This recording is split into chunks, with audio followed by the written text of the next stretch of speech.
ವಾಣಿ date 24/8/2026. ಪ್ರಾತಃ ಮುರಳಿ. ಓಂ ಶಾಂತಿ. ಬಾಪ್ ದಾದಾ ಮಧುಬನ. ಮಧುರ ಮಕ್ಕಳೇ, ಸುಖ ಕೊಡುವಂತಹ ತಂದೆಯನ್ನು ಬಹಳ ಬಹಳ ಪ್ರೀತಿಯಿಂದ ನೆನಪು ಮಾಡಿರಿ. ನೆನಪು ಮಾಡದೆ ಪ್ರೀತಿಯುಂಟಾಗುವುದಿಲ್ಲ. ಪ್ರಶ್ನೆ: ತಂದೆಯು ಮಕ್ಕಳಿಗೆ ಪ್ರತಿನಿತ್ಯವೂ ನೆನಪಿನ ಅಭ್ಯಾಸ ಮಾಡುವ ಸೂಚನೆ ಏಕೆ ನೀಡುತ್ತಾರೆ? ಉತ್ತರ: ಏಕೆಂದರೆ ನೆನಪಿನಿಂದಲೇ ಆತ್ಮವು ಪಾವನವಾಗುವುದು. ನೆನಪಿನಿಂದಲೇ ಪೂರ್ಣ ಆಸ್ತಿಯನ್ನು ತೆಗೆದುಕೊಳ್ಳುತ್ತೀರಿ. ಆತ್ಮದ ಎಲ್ಲ ಬಂಧನಗಳು ಸಮಾಪ್ತಿಯಾಗಿ ಬಿಡುತ್ತವೆ. ವಿಕರ್ಮಗಳಿಂದ ಮುಕ್ತರಾಗಿ ಬಿಡುತ್ತೀರಿ. ಶಿಕ್ಷೆಗಳಿಂದ ಬಿಡುಗಡೆಯಾಗುತ್ತೀರಿ. ಎಷ್ಟು ನೆನಪು ಮಾಡುತ್ತೀರೋ ಅಷ್ಟು ಖುಷಿ ಇರುತ್ತದೆ. ಗುರಿಯು ಸಮೀಪದ ಅನುಭವವಾಗುತ್ತದೆ. ಎಂದೂ ಸುಸ್ತಾಗುವುದಿಲ್ಲ. ಬೇಹದ್ದಿನ ಸುಖ ಪಡೆಯುತ್ತೀರಿ. ಆದ್ದರಿಂದ ನೆನಪಿನ ಅಭ್ಯಾಸವನ್ನು ಖಂಡಿತ ಮಾಡಬೇಕಾಗಿದೆ. ಗೀತೆ: ಬಾಲ್ಯದ ದಿನಗಳನ್ನು ಮರೆಯಬಾರದು. ಓಂ ಶಾಂತಿ. ಮಧುರಾತಿ ಮಧುರ ಆತ್ಮಿಕ ಮಕ್ಕಳು, ಗೀತೆಯ ಸಾಲಿನ ಅರ್ಥವನ್ನು ತಿಳಿದುಕೊಂಡಿರಿ. ನೀವೀಗ ಜೀವಿಸಿದ್ದಂತೆಯೇ ಬೇಹದ್ದಿನ ತಂದೆಯ ಮಕ್ಕಳಾಗಿದ್ದೀರಿ. ಇಡೀ ಕಲ್ಪ ಲೌಕಿಕ ತಂದೆಯ ಮಕ್ಕಳಾಗಿದ್ದೀರಿ. ನಿಮಗೆ ತಿಳಿದಿದೆ, ಬೇಹದ್ದಿನ ತಂದೆಯಿಂದ ನಾವು ಬೇಹದ್ದಿನ ಆಸ್ತಿಯನ್ನು ತೆಗೆದುಕೊಳ್ಳುತ್ತಿದ್ದೇವೆ. ಒಂದು ವೇಳೆ ತಂದೆಯನ್ನು ಬಿಟ್ಟು ಬಿಟ್ಟರೆ ಬೇಹದ್ದಿನ ಆಸ್ತಿಯು ಸಿಗಲು ಸಾಧ್ಯವಿಲ್ಲ. ಭಲೆ ನೀವು ತಿಳಿಯುತ್ತೀರಿ, ಆದರೆ ಸ್ವಲ್ಪದರಲ್ಲಿಯೇ ಯಾರೂ ಖುಷಿ ಪಡುವುದಿಲ್ಲ. ಮನುಷ್ಯರು ಧನವನ್ನು ಬಹಳ ಬಯಸುತ್ತಾರೆ. ಧನವಿಲ್ಲದೆ ಯಾರೂ ಸುಖಿಯಾಗಿರಲು ಸಾಧ್ಯವಿಲ್ಲ. ಧನವೂ ಬೇಕು, ಶಾಂತಿಯೂ ಬೇಕು, ನಿರೋಗಿ ಕಾಯವೂ ಬೇಕು. ನೀವು ಮಕ್ಕಳೇ ತಿಳಿದುಕೊಂಡಿದ್ದೀರಿ, ಪ್ರಪಂಚದಲ್ಲಿ ಇಂದು ಏನಿದೆ, ನಾಳೆ ಏನಾಗುವುದು. ವಿನಾಶವಂತೂ ಸನ್ಮುಖದಲ್ಲಿ ನಿಂತಿದೆ. ಮತ್ಯಾರ ಬುದ್ಧಿಯಲ್ಲಿಯೂ ಈ ಮಾತುಗಳಿಲ್ಲ. ಒಂದು ವೇಳೆ ವಿನಾಶ ಸನ್ಮುಖದಲ್ಲಿ ನಿಂತಿದೆಯೇ ಎಂಬುದು ಅರ್ಥವಾದರೂ ಸಹ ಏನು ಮಾಡಬೇಕೆಂದು ಗೊತ್ತಿಲ್ಲ. ನೀವು ಮಕ್ಕಳು ತಿಳಿದುಕೊಳ್ಳುತ್ತೀರಿ. ನಿಮಗೆ ಈ ರೀತಿ ಅನಿಸುತ್ತದೆ, ಯಾವಾಗ ಬೇಕಾದರೂ ಯುದ್ಧವಾಗಬಹುದು. ಸ್ವಲ್ಪ ಕಿಡಿ ಬಂದರೆ ಸಾಕು, ಅಲ್ಲೋಲ ಕಲ್ಲೋಲವಾಗುವುದು. ಇದರಲ್ಲಿ ನಿಧಾನವಾಗುವುದಿಲ್ಲ. ಮೊದಲು ಸಹ ಚಿಕ್ಕ ಮಾತಿಗೆ ಎಷ್ಟು ದೊಡ್ಡ ಯುದ್ಧವಾಗುತ್ತು. ಮಕ್ಕಳಿಗೆ ತಿಳಿದಿದೆ, ಈ ಹಳೆಯ ಪ್ರಪಂಚವು ಸಮಾಪ್ತಿಯಾಯಿತೆಂದರೆ ಆಯಿತು. ಆದ್ದರಿಂದ ಈಗ ಬೇಗನೆ ತಂದೆಯಿಂದ ಆಸ್ತಿಯನ್ನು ತೆಗೆದುಕೊಳ್ಳಬೇಕು. ತಂದೆಯನ್ನು ಸದಾ ನೆನಪು ಮಾಡುತ್ತಿದ್ದರೆ ಬಹಳ ಹರ್ಷಿತರಾಗಿರುತ್ತೀರಿ. ದೇಹಾಭಿಮಾನದಲ್ಲಿ ಬರುವುದರಿಂದಲೇ ಆ ಖುಷಿಯು ಮಾಯವಾಗುತ್ತದೆ. ದೇಹಿ ಅಭಿಮಾನಿಗಳಾಗುತ್ತೀರೆಂದರೆ ತಂದೆಯನ್ನು ನೆನಪು ಮಾಡುವಿರಿ. ದೇಹಾಭಿಮಾನದಲ್ಲಿ ಬಂದರೆ ತಂದೆಯನ್ನು ಮರೆತು ದುಃಖಿಯಾಗುತ್ತೀರಿ.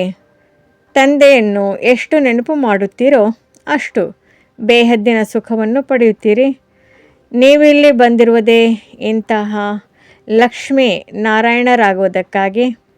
ರಾಜ ರಾಣಿ ಮತ್ತು ಪ್ರಜೆಗಳ ನೌಕರ ಚಾಕರರಾಗುವುದರಲ್ಲಿ ಬಹಳ ಅಂತರವಿದೆಯಲ್ಲವೇ? ಈಗಿನ ಪುರುಷಾರ್ಥವೇ ಕಲ್ಪಕಲ್ಪಕ್ಕಾಗಿ ನಿಗದಿಯಾಗುತ್ತದೆ. ನಾವು ಎಷ್ಟು ಪುರುಷಾರ್ಥ ಮಾಡಿದ್ದೇವೆ ಎಂಬುದು ಅಂತಿಮದಲ್ಲಿ ಸಾಕ್ಷಾತ್ಕಾರವಾಗುತ್ತದೆ. ಈಗಲೂ ಸಹ ತಂದೆಯು ಹೇಳುತ್ತಾರೆ, ತಮ್ಮ ಸ್ಥಿತಿಯನ್ನು ನೋಡಿಕೊಳ್ಳುತ್ತಾ ಇರಿ. ಯಾವ ಮಧುರಾತಿ ಮಧುರ ತಂದೆಯಿಂದ ಸ್ವರ್ಗದ ಆಸ್ತಿಯು ಸಿಗುತ್ತದೆಯೋ ಅವರನ್ನು ನಾವು ಎಷ್ಟು ನೆನಪು ಮಾಡುತ್ತೇವೆ. ನಿಮ್ಮದೆಲ್ಲವೂ ನೆನಪಿನ ಮೇಲೆ ಆಧಾರಿತವಾಗಿದೆ. ಎಷ್ಟು ನೆನಪು ಮಾಡುತ್ತೀರೋ ಅಷ್ಟು ಖುಷಿಯೂ ಇರುವುದು.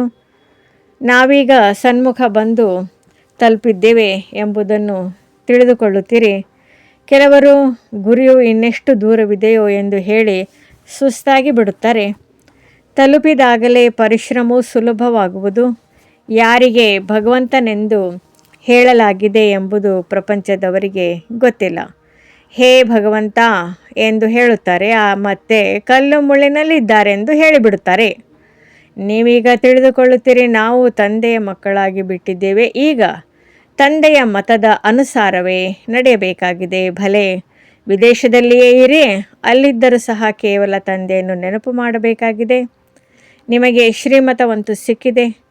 ತಂದೆಯ ನೆನಪಿನ ವಿನಃ ಆತ್ಮವು ತಮೋಪ್ರಧಾನದಿಂದ ಸತೋಪ್ರಧಾನವಾಗಲು ಸಾಧ್ಯವಿಲ್ಲ.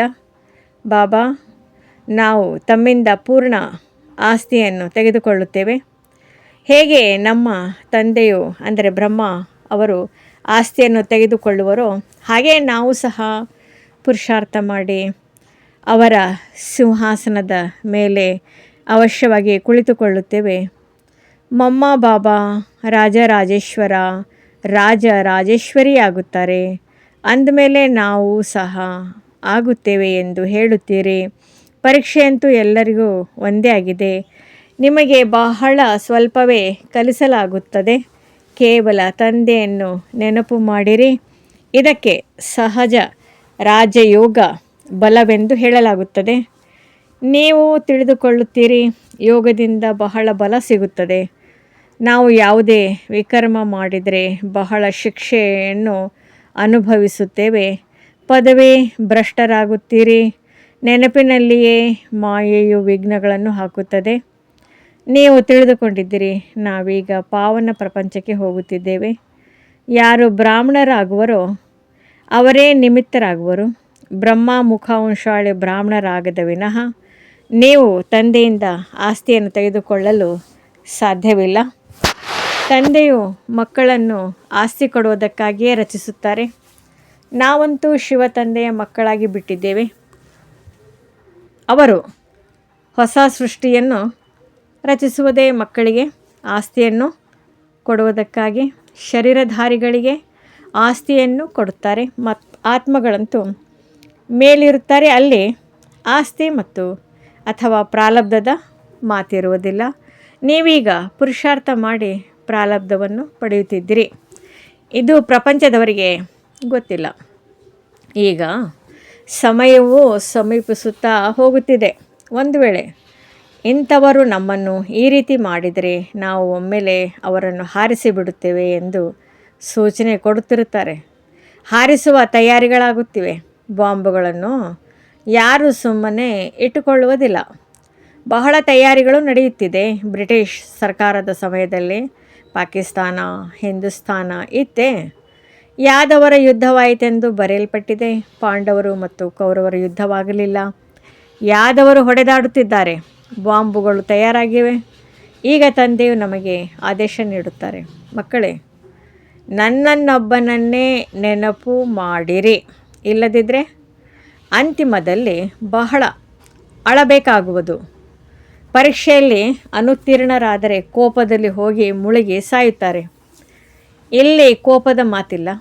ಅಂತಿಮದಲ್ಲಿ ನಿಮಗೆ ಬಹಳ ಸಾಕ್ಷಾತ್ಕಾರಗಳಾಗುತ್ತವೆ. ನಾವು ಏನೇನಾಗುತ್ತೇವೆ ಎಂಬುದೂ ಸಹ ಅರ್ಥವಾಗಿ ಬಿಡುತ್ತದೆ. ಪುರುಷಾರ್ಥ ಮಾಡಿಸುವುದೇ ತಂದೆಯ ಕರ್ತವ್ಯವಾಗಿದೆ. ತಂದೆಯು ತಿಳಿಸುತ್ತಾರೆ, ಮಕ್ಕಳೇ, ಕರ್ಮ ಮಾಡುತ್ತಾ ನೆನಪು ಮಾಡುವುದನ್ನು ಮರೆತು ಹೋಗುತ್ತೀರಿ.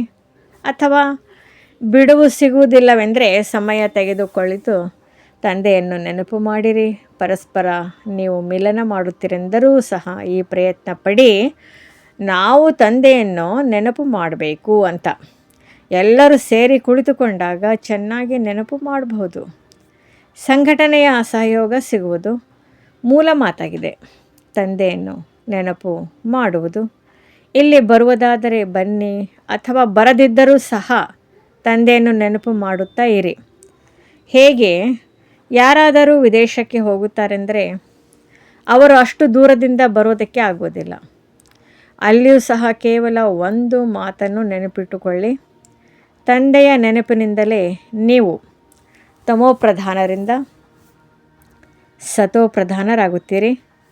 ತಂದೆಯು ತಿಳಿಸುತ್ತಾರೆ, ಒಂದು ಮಾತನ್ನು ನೆನಪಿನಲ್ಲಿ ಇಟ್ಟುಕೊಳ್ಳಿ, ತಂದೆಯನ್ನು ನೆನಪು ಮಾಡಿರಿ. ತಂದೆಯು ತಿಳಿಸುತ್ತಾರೆ, ಮನ್ಮನಾಭವ, ನನ್ನನ್ನು ನೆನಪು ಮಾಡಿದರೆ ವಿಶ್ವದ ಮಾಲೀಕರಾಗುತ್ತೀರಿ. ಮೂಲ ಮಾತು ನೆನಪಿನದಾಗಿದೆ. ಎಲ್ಲಿಯೂ ಹೋಗುವ ಅವಶ್ಯಕತೆ ಇಲ್ಲ. ಮನೆಯಲ್ಲಿರಿ, ಕೇವಲ ತಂದೆಯನ್ನು ನೆನಪು ಮಾಡುತ್ತಾ ಇರಿ. ಪವಿತ್ರರಾಗದಿದ್ದರೆ ನೆನಪು ಮಾಡಲು ಆಗುವುದಿಲ್ಲ. ಎಲ್ಲರೂ ಬಂದು ತರಗತಿಯಲ್ಲಿ ಓದುತ್ತೇವೆಂದಲ್ಲ, ಮಂತ್ರವನ್ನು ತೆಗೆದುಕೊಂಡ ಮೇಲೆ ಭಲೆ ಎಲ್ಲಿಯೇ ಹೋಗಿ ಓದಿರಿ, ಸತೋಪ್ರಧಾನರಾಗುವ ಮಾರ್ಗವನ್ನು ತಂದೆಯು ತಿಳಿಸಿದ್ದಾರೆ. ವಾಸ್ತವದಲ್ಲಿ ಸೇವಾ ಕೇಂದ್ರಕ್ಕೆ ಬರುವುದರಿಂದ ಹೊಸ ಹೊಸ ವಿಚಾರಗಳನ್ನು ಕೇಳುತ್ತಾ ಇರುತ್ತೀರಿ. ಒಂದು ವೇಳೆ ಯಾವುದೇ ಕಾರಣದಿಂದ ಬರಲು ಆಗದೇ ಇದ್ದರೆ, ಉದಾಹರಣೆ ಮಳೆ ಬರುತ್ತದೆ ಅಥವಾ ಕರ್ಫ್ಯೂ ಆಗುತ್ತದೆ, ಯಾರು ಹೊರಗೆ ಬರಲು ಸಾಧ್ಯವಾಗದಿದ್ದಾಗ ಏನು ಮಾಡುವಿರಿ? ಆದ್ದರಿಂದ ತಂದೆ ತಿಳಿಸುತ್ತಾರೆ, ಪರವಾಗಿಲ್ಲ, ಎಲ್ಲಿದ್ದರೂ ಸಹ ನೀವು ನೆನಪಿನಲ್ಲಿರಿ. ನಡೆಯುತ್ತಾ ತಿರುಗಾಡುತ್ತಾ ನೆನಪಿನಲ್ಲಿರಿ. ಅನ್ಯರಿಗೆ ಇದನ್ನೇ ಹೇಳಿರಿ. ತಂದೆಯನ್ನು ನೆನಪು ಮಾಡುವುದರಿಂದ ವಿಕರ್ಮಗಳು ವಿನಾಶವಾಗುತ್ತವೆ ಮತ್ತು ದೇವತೆಗಳಿಗಾಗಿ ಬಿಡುತ್ತೀರಿ. ಎರಡೇ ಅಕ್ಷರಗಳಿವೆ. ತಂದೆಯು ಹೇಳುತ್ತಾರೆ, ಮಕ್ಕಳೇ, ಬಾಲ್ಯವನ್ನು ಮರೆಯಬೇಡಿ. ಒಂದು ವೇಳೆ ತಂದೆಯನ್ನು ಮರೆತರೆ ಇಂದು ನಗುತ್ತೀರಿ, ನಾಳೆ ಅಳಬೇಕಾಗುವುದು. ತಂದೆಯಿಂದ ಪೂರ್ಣ ಆಸ್ತಿಯನ್ನು ತೆಗೆದುಕೊಳ್ಳಬೇಕಾಗಿದೆ. ಸ್ವರ್ಗದಲ್ಲಂತೂ ಹೋಗುತ್ತೇವೆ ಅಲ್ಲವೇ? ಅಂದಮೇಲೆ ಅದೃಷ್ಟದಲ್ಲಿ ಏನಿದ್ದರೆ ಅದೇ ಆಗುವುದೆಂದು ಅನೇಕರು ಹೇಳುತ್ತಾರೆ.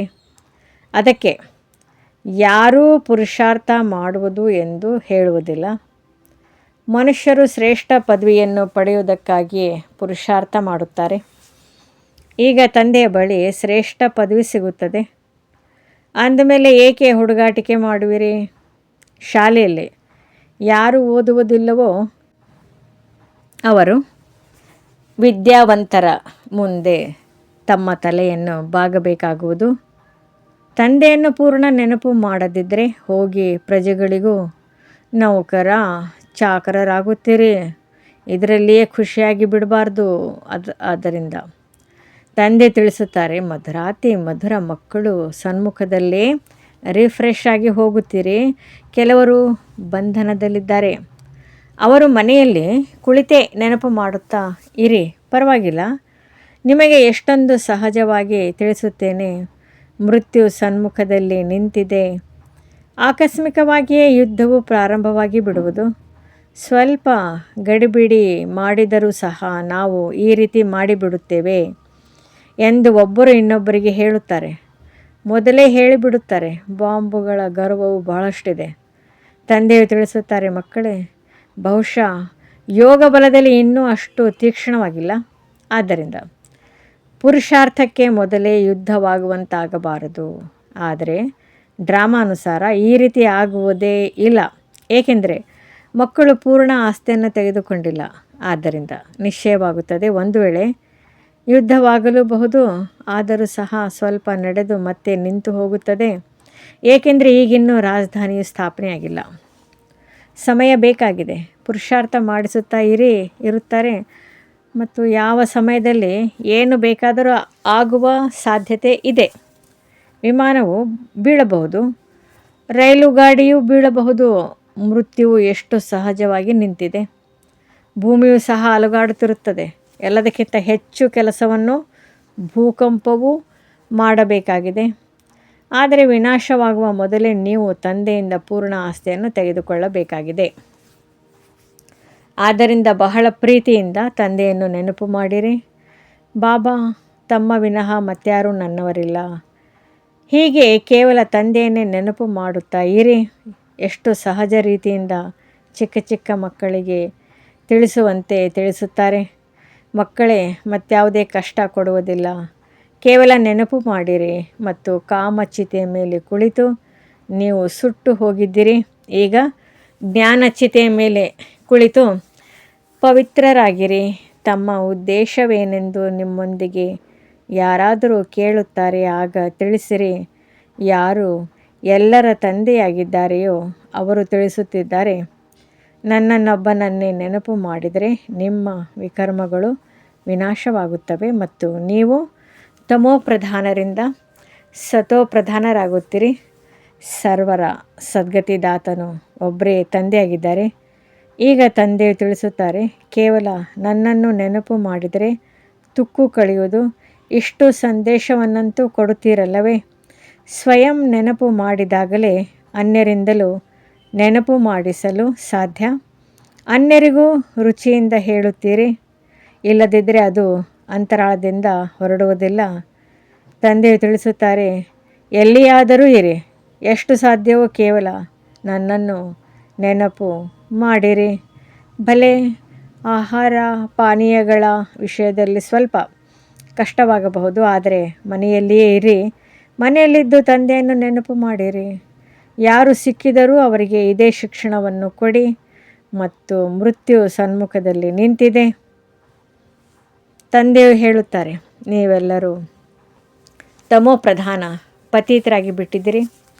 ಈಗ ನನ್ನನ್ನು ನೆನಪು ಮಾಡಿರಿ ಮತ್ತು ಪವಿತ್ರರಾಗಿರಿ. ಆತ್ಮವೇ ಪತೀತನಾಗಿದೆ. ಸತ್ಯುಗದಲ್ಲಿ ಪಾವನ ಆತ್ಮರಿರುತ್ತಾರೆ. ತಂದೆಯ ನೆನಪಿನಿಂದಲೇ ಆತ್ಮವು ಪಾವನವಾಗುವುದು. ಮತ್ಯಾವುದೇ ಉಪಾಯವಿಲ್ಲ. ಈ ಸಂದೇಶವನ್ನು ಎಲ್ಲರಿಗೂ ಕೊಡುತ್ತಾ ಹೋಗಿ, ಆಗ ಅನೇಕರ ಕಲ್ಯಾಣ ಮಾಡುವಿರಿ. ಮತ್ಯಾವುದೇ ಕಷ್ಟವನ್ನು ಕೊಡುವುದಿಲ್ಲ. ಈಗ ಪುರುಷೋತ್ತಮ ಮಾಸವಾಗಿದೆ. ಹೋಗಿ ಎಲ್ಲರಿಗೆ ತಿಳಿಸಿರಿ, ಎಲ್ಲರಿಗಿಂತ ಪುರುಷೋತ್ತಮರು ಯಾರು ಎಂದು. ಸತ್ಯುಗದ ಆದಿಯಲ್ಲಿ ಈ ಲಕ್ಷ್ಮೀ ನಾರಾಯಣರು ಪುರುಷೋತ್ತಮರಾಗಿದ್ದರು. ಇವರನ್ನು ಇಷ್ಟು ಪುರುಷೋತ್ತಮರನ್ನಾಗಿ ಮಾಡುವವರು, ಅರ್ಥಾತ್ ಸ್ವರ್ಗದ ಸ್ಥಾಪನೆ ಮಾಡುವವರು ತಂದೆಯಾಗಿದ್ದಾರೆ. ಎಲ್ಲ ಆತ್ಮರನ್ನು ಪಾವನ ಮಾಡುವವರು ಪತಿತ ಪಾವನ ತಂದೆಯೇ ಆಗಿದ್ದಾರೆ. ಎಲ್ಲರಿಗಿಂತ ಉತ್ತಮರಿಗಿಂತ ಉತ್ತಮ ಪುರುಷರನ್ನಾಗಿ ಮಾಡುವವರು ತಂದೆಯೇ ಆಗಿದ್ದಾರೆ. ಯಾರು ಪೂಜ್ಯರಾಗಿದ್ದರೋ ಅವರೇ ನಂತರ ಪೂಜಾರಿಗಳಾಗಿದ್ದಾರೆ.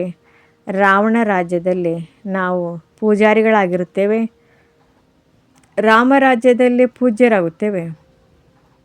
ಈಗ ರಾವಣ ರಾಜ್ಯದ ಅಂತ್ಯವಾಗಿದೆ. ನಾವು ಪೂಜಾರಿಗಳಿಂದ ಮತ್ತೆ ಪೂಜ್ಯರಾಗುತ್ತೇವೆ. ತಂದೆಯನ್ನು ನೆನಪು ಮಾಡುವ ಮಾರ್ಗವನ್ನು ಅನ್ಯರಿಗೂ ತಿಳಿಸಬೇಕಾಗಿದೆ. ವೃದ್ಧರೂ ಸಹ ಈ ಸೇವೆ ಮಾಡಬೇಕು. ಮಿತ್ರ ಸಂಬಂಧಿಗಳಿಗೂ ಸಹ ತಂದೆಯ ಪರಿಚಯ ಕೊಡಿ. ಈ ರೀತಿ ತಿಳಿಸಿರಿ. ಶಿವ ತಂದೆಯು ಹೇಳುತ್ತಾರೆ, ನನ್ನನ್ನೊಬ್ಬನೇ ನೆನಪು ಮಾಡಿದರೆ ನೀವು ಸ್ವರ್ಗದ ಮಾಲೀಕರಾಗುತ್ತೀರಿ. ನಿರಾಕಾರ ಶಿವ ತಂದೆಯು ಸರ್ವರ ಸದ್ಗತಿದಾತನಾಗಿದ್ದಾರೆ. ಅವರು ಎಲ್ಲ ಆತ್ಮರಿಗೆ ತಿಳಿಸುತ್ತಾರೆ, ನನ್ನನ್ನು ನೆನಪು ಮಾಡಿರಿ, ಆಗ ಸತೋ ಪ್ರಧಾನರಾಗುವಿರಿ. ಇದನ್ನು ತಿಳಿಸುವುದು ಸಹಜವಲ್ಲವೇ? ವೃದ್ಧರು ಸಹ ಈ ಸರ್ವಿಸ್ ಮಾಡಬಹುದು. ಮೂಲ ಮಾತೇ ಇದಾಗಿದೆ. ಎಲ್ಲಿಯೇ ಮದುವೆ ಮುಂಜಿಗಳಿಗೆ ಹೋಗುತ್ತೀರೆಂದರೆ ಕಿವಿಯಲ್ಲಿ ಈ ಮಾತನ್ನು ತಿಳಿಸಿರಿ. ಗೀತೆಯ ಭಗವಂತನು ಹೇಳುತ್ತಾರೆ, ನನ್ನನ್ನು ನೆನಪು ಮಾಡಿರಿ ಎಂದು. ಈ ಮಾತನ್ನು ಎಲ್ಲರೂ ಇಷ್ಟಪಡುತ್ತಾರೆ. ಹೆಚ್ಚಿನದಾಗಿ ಹೇಳುವ ಅವಶ್ಯಕತೆ ಇಲ್ಲ. ಕೇವಲ ತಂದೆಯ ಸಂದೇಶವನ್ನು ಕೊಡಬೇಕಾಗಿದೆ ಮತ್ತು ನನ್ನನ್ನು ನೆನಪು ಮಾಡಿರಿ ಎಂದು ತಂದೆಯು ಹೇಳುತ್ತಾರೆ. ಒಳ್ಳೆಯದು. ಭಗವಂತನು ಪ್ರೇರಣೆ ಕೊಡುತ್ತಾರೆಂದೇ ತಿಳಿದುಕೊಳ್ಳಿ. ಸ್ವಪ್ನದಲ್ಲಿ ಸಾಕ್ಷಾತ್ಕಾರವಾಗುತ್ತದೆ ಅಥವಾ ಸದ್ದು ಕೇಳಿ ಬರುತ್ತದೆ.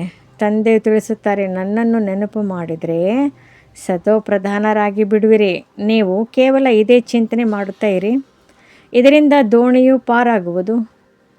ನಾವು ಪ್ರತ್ಯಕ್ಷದಲ್ಲಿ ಬೇಹದ್ದಿನ ತಂದೆಯ ಮಕ್ಕಳಾಗಿದ್ದೇವೆ ಮತ್ತು ತಂದೆಯಿಂದ 21 ಜನ್ಮಗಳ ಆಸ್ತಿಯನ್ನು ತೆಗೆದುಕೊಳ್ಳುತ್ತಿದ್ದೇವೆ. ಅಂದಮೇಲೆ ಖುಷಿ ಇರಬೇಕಲ್ಲವೇ? ತಂದೆಯನ್ನು ಮರೆಯುವುದರಿಂದಲೇ ಕಷ್ಟವಾಗುತ್ತದೆ. ನನ್ನನ್ನು ನೆನಪು ಮಾಡಿರಿ ಎಂದು ತಂದೆಯು ಎಷ್ಟು ಸಹಜವಾಗಿ ತಿಳಿಸುತ್ತಾರೆ. ಇದರಿಂದ ಇವರಿಗೆ ಒಳ್ಳೆಯ ಮಾರ್ಗವು ಸಿಕ್ಕಿದೆ ಎಂದು ಎಲ್ಲರೂ ತಿಳಿದುಕೊಳ್ಳುವರು. ಈ ಮಾರ್ಗವನ್ನು ಎಂದೂ ಯಾರೂ ತಿಳಿಸಲು ಸಾಧ್ಯವಿಲ್ಲ. ಮುಂದೆ ಇಂತಹ ಸಮಯವೂ ಬರಬಹುದು. ನೀವು ಮನೆಯಿಂದ ಹೊರಬರೋದಕ್ಕೆ ಸಾಧ್ಯವಾಗುವುದಿಲ್ಲ.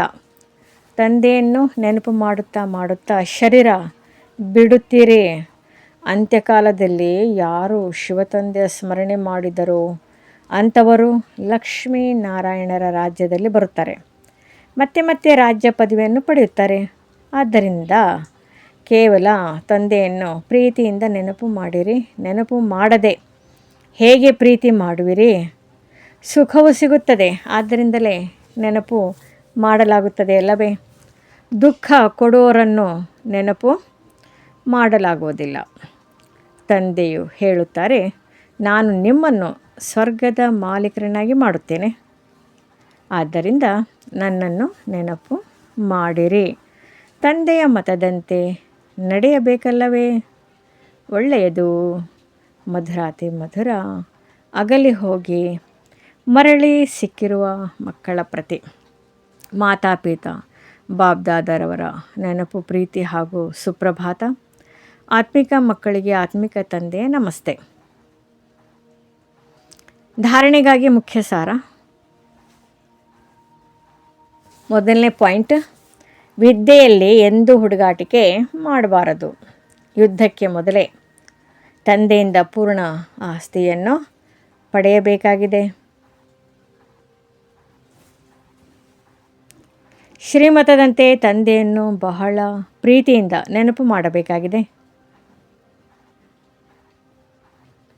ವರದಾನ: ಸಂಕಲ್ಪ, ವೃತ್ತಿ ಮತ್ತು ಸ್ಮೃತಿಯಿಂದ ವ್ಯರ್ಥವನ್ನು ಸಮಾಪ್ತಿಗೊಳಿಸುವ ಸತ್ಯ ಬ್ರಾಹ್ಮಣ ಸಂಪೂರ್ಣ ಪವಿತ್ರ ಭವ.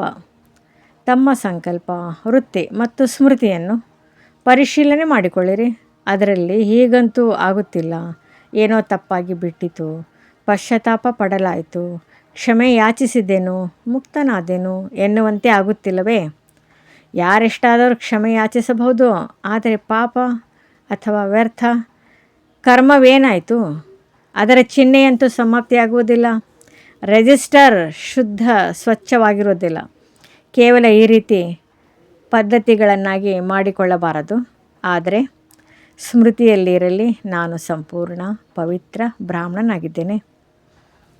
ಅಪವಿತ್ರತೆಯು ಸಂಕಲ್ಪ, ವೃತ್ತಿ, ಸ್ಮೃತಿಯನ್ನು ಟಚ್ ಮಾಡುವುದಕ್ಕೂ ಸಾಧ್ಯವಿಲ್ಲ. ಇದಕ್ಕಾಗಿ ಹೆಜ್ಜೆ ಹೆಜ್ಜೆಯಲ್ಲಿಯೂ ಎಚ್ಚರಿಕೆ ಇರಲಿ. ಸ್ಲೋಗನ್: ತಂದೆಯ ಜೊತೆಯನ್ನು ಉಪಯೋಗ ಮಾಡುತ್ತೀರೆಂದರೆ ಎಂದಿಗೂ ಹೃದಯ ವಿದೀರ್ಣರು ಆಗುವುದಿಲ್ಲ. ಅವ್ಯಕ್ತ ಸೂಚನೆಗಳು: ಅಪವಿತ್ರತೆಯ ಬೀಜವನ್ನು ಸಮಾಪ್ತಿ ಮಾಡಿ ಸಂಪೂರ್ಣ ಸ್ವಚ್ಛ ಪವಿತ್ರ ಆಗಿರಿ. ಪವಿತ್ರತೆಯ ರಹಸ್ಯವನ್ನು ಪ್ರಾಕ್ಟಿಕಲ್ನಲ್ಲಿ ತರುವುದು, ಅರ್ಥಾತ್ ಸಂಕಲ್ಪ ರೂಪದಲ್ಲಿಯೂ 5 ವಿಕಾರಗಳ ಮೇಲೆ ವಿಜಯಿಯಾಗುವುದು. ವ್ಯರ್ಥ ಸಂಕಲ್ಪ ಕ್ರೋಧವನ್ನು ತರಿಸುತ್ತದೆ. ಕಾಮ ಅರ್ಥಾತ್ ಯಾವುದೇ ಆತ್ಮನ ಪ್ರತಿ ಒಂದು ವೇಳೆ ವ್ಯರ್ಥ ದೃಷ್ಟಿಯು ಹೋಗುತ್ತದೆ ಅಂದರೆ ಆ ಸಮಯ ಪವಿತ್ರ ಎಂದು ಹೇಳಲಾಗುವುದಿಲ್ಲ. ಈ ವ್ಯರ್ಥ ಸಂಕಲ್ಪವನ್ನು ತಂದೆಯ ಪ್ರೀತಿಯಲ್ಲಿ ತ್ಯಾಗ ಮಾಡಿ ಬಿಡಿ. ಓಂ ಶಾಂತಿ. ಓಂ ನಮಃ ಶಿವಾಯ. ನಮ್ಮ ಚಾನೆಲ್ ವಿಡಿಯೋಗಳ ಹೆಚ್ಚಿನ ಮಾಹಿತಿಗಾಗಿ ಸಬ್ಸ್ಕ್ರೈಬ್ ಬಟನ್ಗೆ ಕ್ಲಿಕ್ ಮಾಡಿ ನಮ್ಮ ಚಾನೆಲ್ಗೆ ಸಬ್ಸ್ಕ್ರೈಬ್ ಮಾಡಿ. ಈ ವಿಡಿಯೋ ಇಷ್ಟವಾದಲ್ಲಿ ಲೈಕ್ ಮಾಡಿ, ಶೇರ್ ಮಾಡಿ ಹಾಗೂ ಕಮೆಂಟ್ ಮಾಡಿ. ಈ ಮುರಳಿ ಇಷ್ಟವಾದಲ್ಲಿ ನಮ್ಮ ಚಾನಲಿನ ಎಲ್ಲ ವಿಡಿಯೋ ನೋಟಿಫಿಕೇಷನ್ಗೋಸ್ಕರ ನಮ್ಮ ಚಾನಲನ್ನು ಸಬ್ಸ್ಕ್ರೈಬ್ ಮಾಡಿ. ನಮ್ಮ ಚಾನಲಿನ ಇಂದಿನ ಕನ್ನಡ ಜ್ಞಾನ ಮುರಳಿ, ಸಹಜ ರಾಜಯೋಗ ಅಭ್ಯಾಸ, ಮೆಡಿಟೇಷನ್ ಇನ್ನಿತರ ವಿಡಿಯೋಗಳಿಗೋಸ್ಕರ ನಮ್ಮ ಚಾನಲನ್ನು ಲೈಕ್ ಮಾಡಿ, ಶೇರ್ ಮಾಡಿ, ಕಮೆಂಟ್ ಮಾಡಿ, ಸಬ್ಸ್ಕ್ರೈಬ್ ಮಾಡಿ. ತಮಗೆ ನೋಟಿಫಿಕೇಷನ್ ಸಿಗ್ತಾ ಇರುವುದು